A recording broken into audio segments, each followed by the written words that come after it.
Partageons ce soir une pensée à propos du pardon. Partageons ce soir une pensée à propos du pardon. Quand j'apprends que tu as été blessé, j'ai envie de t'écrire cela. Parce que souvent, il y a besoin de pardonner quand une douleur immense a été créée dans un être vivant et que cette douleur est tellement immense qu'elle semble ne jamais avoir de fin.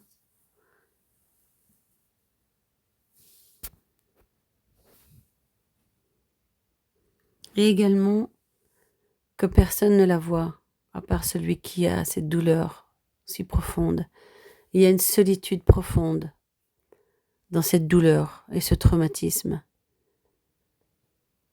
Ce sentiment qu'aucun homme ni aucune femme de cette terre ne peut comprendre. Un sentiment de solitude qui fait aussi penser que Dieu n'existe pas, qu'il ne peut pas être bon, parce que s'il avait été bon et s'il existait, il n'aurait pas permis cette chose. Et surtout, il m'aurait fait justice. Et encore, peut-être, il aurait enlevé cette douleur. Or, ce n'est pas le cas, cette douleur est toujours là. Comment pourrais-je pardonner de tels actes à cette personne? La vérité, c'est que peu importe les circonstances de ce qui se passe dans votre vie, l'homme, la femme, l'être vivant,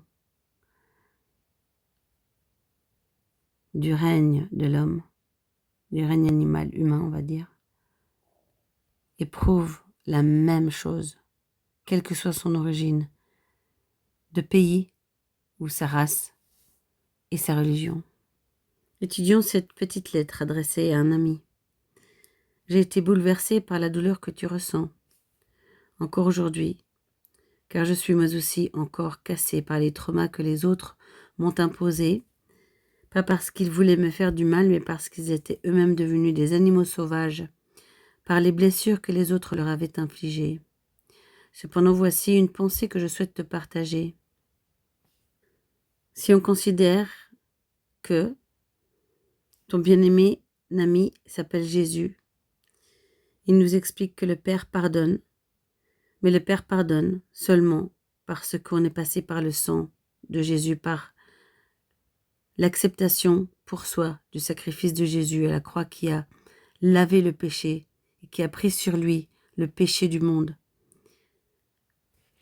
Il a pris sur lui la faute de chacun d'entre nous, y compris celui de ceux qui t'ont blessé. Alors, je reviens à ce point. Nous devons pardonner pour recevoir notre guérison et par amour pour le Père. Si ton salut éternel en dépend, et c'est bien le cas, il en dépend, et que ta destinée est bien l'éternité avec Jésus-Christ, alors pourquoi laisser les erreurs d'un autre, donc celui qui t'a fait mal ou celle qui t'a fait mal, te voler cette place éternelle de joie par un manque de pardon envers un être humain, celui qui t'a fait mal, qui en définitive est dans un état bien pire que toi? Car t'imagines-tu que la personne qui a créé ce trauma en toi et cette torture, cette douleur, ne l'a pas fait parce que il te voulait nécessairement du mal, il l'a fait au premier abord parce que lui-même est une personne brisée. Et je pense que c'est ça qu'il faut que tu comprennes pour le point 3. La personne qui fait du mal est elle-même une personne brisée, qui n'a aucun repère. Sinon, elle n'agirait pas de cette sorte. C'est très important de mettre les choses en perspective dans une situation aussi compliquée que le pardon. Cette personne, il ou elle est à plaindre, car sans sa propre repentance, il ou elle va tout droit en enfer. C'est la destinée de ceux qui ne se repentent pas de leurs fautes. C'est l'enfer, qu'on le veuille ou non. C'est l'enfer sur terre et c'est l'enfer après la vie sur terre. On a aussi le droit de parler de l'enfer de celui qui vit sur terre et qui est la victime de cet être. Mais voici la solution pour se sortir de cet enfer.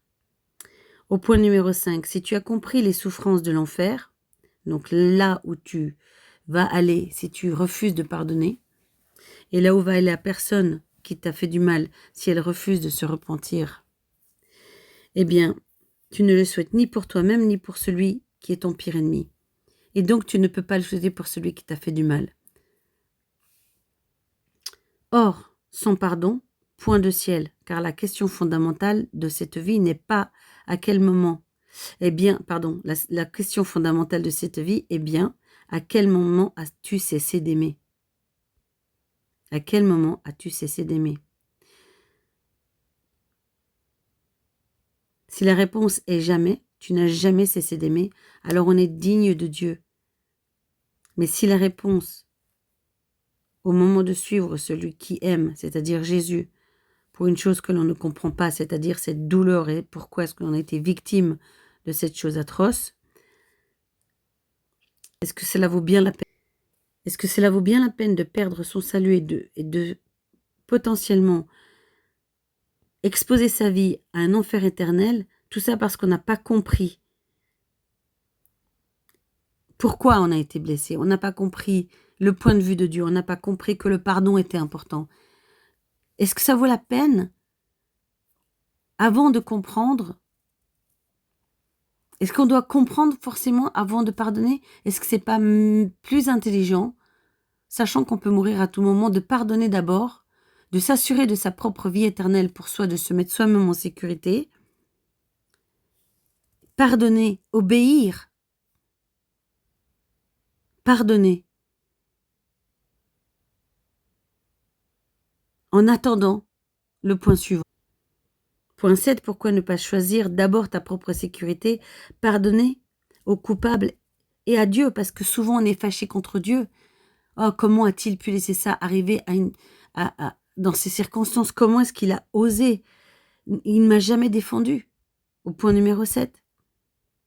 Mais le point numéro 8 nous dit, ensuite, tu obéis d'abord et ensuite tu lui donnes le temps de te montrer pourquoi et tu lui laisses le temps de t'aider à guérir.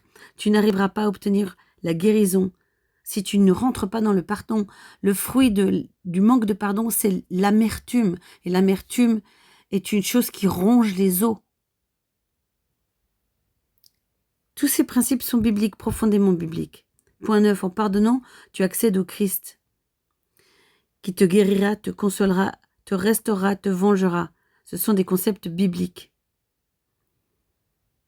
Au point numéro 10, tu donneras par ton pardon une chance à ton tortionnaire de lui aussi revenir vers Dieu, car tu le libéreras d'un joug spirituel que votre ennemi commun, Satan, utilise pour vous détruire tous les deux, lui et toi. Qu'est-ce que ça veut dire? C'est que quand tu ne pardonnes pas, tu ne laisses pas la possibilité à l'autre personne d'être allégée de ce fardeau.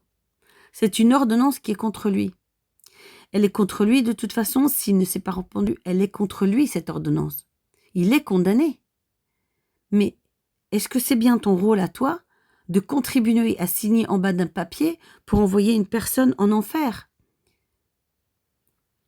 Est-ce que tu veux être toi accusé d'avoir été la personne qui n'a pas accepté le pardon afin de pouvoir l'envoyer en enfer? Mais sache qu'en faisant ça, tu t'y envoies toi-même en enfer. Est-ce qu'on comprend les tenants et les aboutissants de ce concept du pardon? C'est un concept à la fois complexe, mais qui est résolu en toute simplicité par l'obéissance. L'obéissance engendre la restauration, la libération, la guérison. Point numéro 11. Souhaites-tu l'enfer à cet homme ou à cette femme? Si tu ne le souhaites pas pour toi-même, tu ne peux pas le souhaiter pour lui. Mais certainement Jésus ne l'a voulu pour personne. Il s'est donné pour toi, pour moi, pour Virginie, pour Amélie, pour Julie, pour Paul. Et ton tortionnaire de la même façon. Ton tortionnaire a aussi droit au pardon.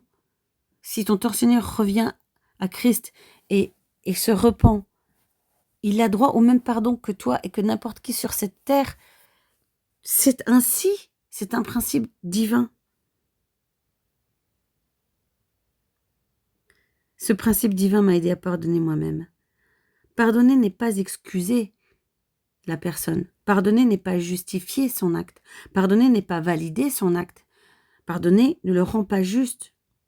Pardonner n'est pas accepter sa faute. Et pardonner ne répare pas la faute. Que l'on comprenne bien de quoi on parle ici. La douleur, je parle de ces points-là parce que la douleur vous fait oublier l'essentiel. Vous vous enfermez dans votre douleur.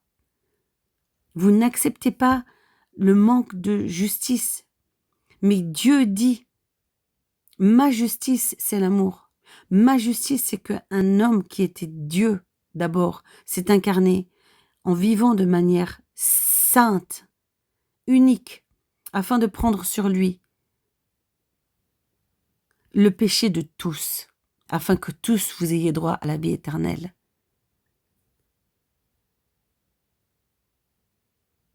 Seul Christ peut réparer la faute par son calvaire. Seul Christ peut réparer la faute par son calvaire. Quand celui qui a fauté vient demander pardon. Pardonner, c'est accepter le standard de Jésus qui, alors qu'il était le seul juste de ce monde physique, il a accepté de déposer sa vie pour tout le péché du monde, de tous les êtres humains, fils d'Adam et de Ève. Pardonner, c'est dire Jésus a raison. Et je continuerai d'aimer malgré la douleur, malgré ce qu'on m'a fait. On m'a mal aimé. Mais moi, je n'arrêterai pas d'aimer. J'aimerai ici et j'aimerai dans l'éternité comme Jésus a aimé lui-même, ici et dans l'éternité. C'est cette manière seule de devenir Dieu, de devenir, entre guillemets, par le sacrifice de Jésus, l'égal de Dieu. L'Écriture, elle est claire que par le sacrifice de Jésus et l'acceptation du sacrifice de Jésus, et par le pardon des péchés, nous sommes élevés à une place supérieure. Nous devenons les amis de Dieu, les enfants de Dieu. Nous sommes élevés dans la famille de Dieu. Nous sommes dans la famille de Dieu. Nous devenons des êtres supérieurs. Nés à nouveau par l'Esprit. Ma maison intérieure n'est pas totalement reconstruite. Non, elle n'est pas encore reconstruite au moment où je pardonne. Ce n'est pas possible. Mais j'ai besoin de cet acte afin de pouvoir commencer à reconstruire la maison. Et Jésus, rappelez-vous, il a dit que quand on détruisait le temple, en 3 jours, Jésus va relever mon temple. Comme il l'a promis dans Jean 2, si je me rappelle bien, 12 à 22, quelque chose comme ça. Et là, il dit, vas-y, détruis ce temple, et moi je le relèverai en 3 jours. Mais ça peut être en 3 heures, ça peut être en 3 minutes. C'est à nous de le vouloir, comme dit la chanson, c'est à nous de le vouloir. C'est à nous de le vouloir. Sois béni, mon bien-aimé, mon petit frère, ma petite sœur, réconcilie-toi avec notre Créateur, rejoins-nous dans le team Salut et reste avec ta famille et avec tous ceux que tu aimes dans la team gagnante. Et enfin, j'aimais une bénédiction. Sois béni, mon bien-aimé, ou mon petit frère ou ma petite sœur. Réconcilie-toi avec notre Créateur et rejoins-moi dans la team du salut, avec le reste de la famille ou des amis que Jésus a mis à côté de toi à l'époque où tu pensais que tu marchais abandonné de lui. Il a toujours été avec toi. Il savait que ton désert ne t'éloignerait pas de lui, comme dans l'histoire de Job. L'histoire de Job, c'est une histoire de la Bible, de l'Ancien Testament. À la fin de l'histoire de Job, il a été restauré doublement. Il a vu Dieu pour la première fois, pour de vrai, car Dieu s'est révélé à lui. C'est la promesse que Jésus te fait ce soir, et j'en suis le témoin. Que Dieu te bénisse encore. Que tu aies connu Jésus comme ton sauveur ou pas, si tu as refusé de pardonner sciemment, sous prétexte que la douleur était prépondérante à l'obéissance, tu as commis une erreur. Et tu ne t'es pas offert la vie éternelle. Tu ne rentreras pas dans le royaume de Jésus et du Père si tu n'as pas accepté ce principe fondamental. C'est l'œuvre complète de la rédemption. C'est le pilier central. Je prie que tu reçois ce message dans ton cœur, Que Dieu se découvre à toi et que sa lumière rentre dans le plus profond de ton être. Qu'il brûle en toi la douleur, qu'il brûle en toi les échecs, qu'il brûle en toi les déceptions, le rejet, qu'il brûle en toi la manipulation, les esprits de mort, les esprits de dépression, d'isolement, qu'il te libère de toutes ces fausses pensées, ces mensonges, qu'il libère ta mémoire, qu'il libère ta compréhension, qu'il mette autour de toi une haie de feu, qui t'encercle de sa sainteté, qu'il te plonge dans un amour profond, inconditionnel, pur, vrai, véritable, qui vient de son trône, le seul qui puisse t'amener la vie, le seul qui puisse te combler. Rappelle-toi aussi que dans la parole, il est écrit que Dieu est celui qui justifie, il est celui qui venge, il est celui qui restaure. Tu sais, quand on restaure, le principe biblique, ce n'est pas juste te redonner ce qu'on t'a volé, c'est te redonner ce qu'on t'a volé, plus intérêt, plus une portion en plus. Remets-toi en lui, va lui poser tes questions. Parfois, ça semble compliqué. Eh bien, la réponse à ce qui te semble compliqué, c'est d'abord l'obéissance. Va chercher ses principes, demande-lui de te les révéler. Sa parole est vivante, demande-le lui. Il est vivant, parle-lui. Passe du temps avec lui, questionne-le, il te répond à chaque fois. Demande-lui d'entendre mieux sa voix à lui que la voix de ton ennemi. Ton ennemi, c'est aussi celui de ton tortionnaire, c'est l'ennemi de toute l'humanité qui tient à vous faire perdre le nord à tous, qui tient à nous faire perdre à tous le nord, à nous casser, à nous briser, à détruire nos maisons intérieures pour pouvoir mieux nous éloigner de notre Créateur, de sa source de vie, de son amour inconditionnel, afin que nous puissions tomber dans les abysses de la mort, du doute, de la solitude, du rejet. Quand on est en enfer, c'est une solitude qui est tellement profonde que notre âme en brûle de malheur.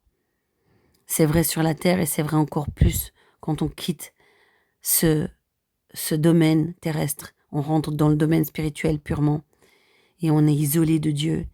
Et l'absence de Dieu, ça s'appelle l'enfer. Je prie dans le nom de Jésus que vous compreniez cette réalité, que vous ne l'imposiez pas aux autres, que vous ne souhaitiez en rien le mal pour quelqu'un d'autre, que vous ne soyez pas vous-même une pierre, un rocher dans le chemin d'autrui, de quelqu'un d'autre. Autrui, ça veut dire le chemin de quelqu'un d'autre. Pour que lui-même, cette personne n'aille pas en enfer, ne souhaitez jamais l'enfer à personne. C'est pas une place qui est pour l'être humain. Elle n'a jamais été destinée à l'être humain, mais bien aux démons et aux anges déchus. J'espère que ce message touchera de nombreuses personnes de la francophonie, vous rapprochera du Père bien-aimé et vous fera recevoir son Saint-Esprit. Et tournez-vous vers le Christ et vos péchés seront pardonnés car il est fidèle et juste et bon pour le faire. Que votre cœur ne cesse de vouloir d'aimer, que vous aimiez au-delà de toute souffrance, au-delà de toute injustice, au-delà de tout mensonge, que vous portiez sa lumière, que vous portiez sa justice, que vous portiez son étendard de droiture, que vous leviez et que vos pays puissent manger le fruit de votre bénédiction, car il a été donné à l'homme et à la femme de régner sur la création. Rappelez-vous, c'est le juste qui règne sur la création. Ce n'est pas l'impie, ce n'est pas le mécréant. Que Dieu vous bénisse, que Dieu vous ouvre les cœurs, que Dieu vous ouvre la compréhension intellectuelle, que Dieu vous restaure. Dans le nom de Jésus, soyez bénis.